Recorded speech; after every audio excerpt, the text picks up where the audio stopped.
Luke, chapter 16. A dishonest manager. Jesus said to his disciples, "A rich man once had a manager to take care of his business. But he was told that his manager was wasting money. So the rich man called him in and said, 'What is this I hear about you? Tell me what you have done. You are no longer going to work for me.' The manager said to himself, 'What shall I do now that my master is going to fire me? I can't dig ditches, and I'm ashamed to beg. I know what I'll do, so that people will welcome me into their homes after I've lost my job.' Then one by one he called in the people who were in debt to his master.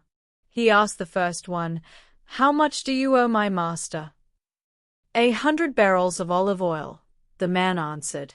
So the manager said, 'Take your bill and sit down and quickly write 50.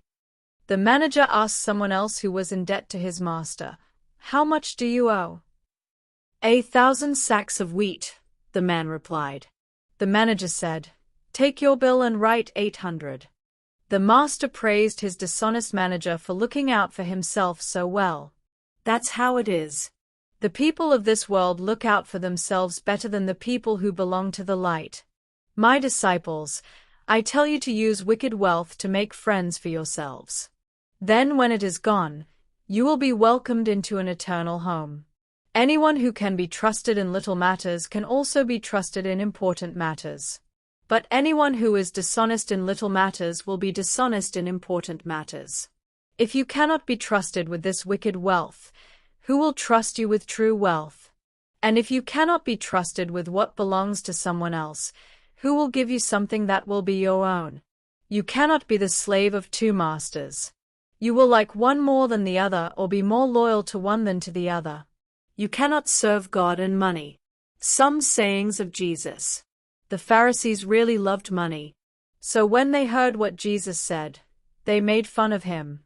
But Jesus told them, "You are always making yourselves look good, but God sees what is in your heart. The things that most people think are important are worthless as far as God is concerned." Until the time of John the Baptist, people had to obey the law of Moses and the books of the prophets. But since God's kingdom has been preached, everyone is trying hard to get in.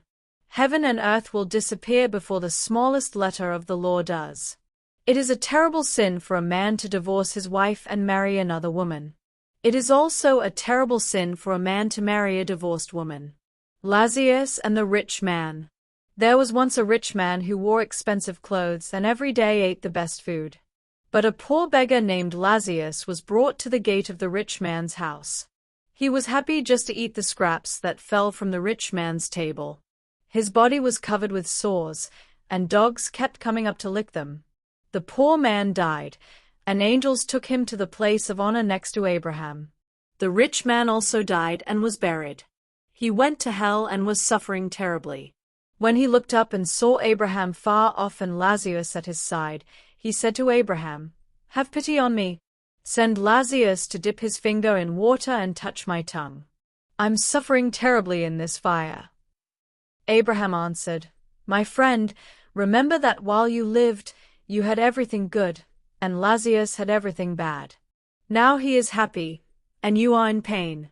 And besides, there is a deep ditch between us, and no one from either side can cross over." But the rich man said, "Abraham, then please send Lazarus to my father's home. Let him warn my 5 brothers, so they won't come to this horrible place." Abraham answered, "Your brothers can read what Moses and the prophets wrote. They should pay attention to that." Then the rich man said, "No, that's not enough. If only someone from the dead would go to them, they would listen and turn to God." So Abraham said, "If they won't pay attention to Moses and the prophets, they won't listen even to someone who comes back from the dead."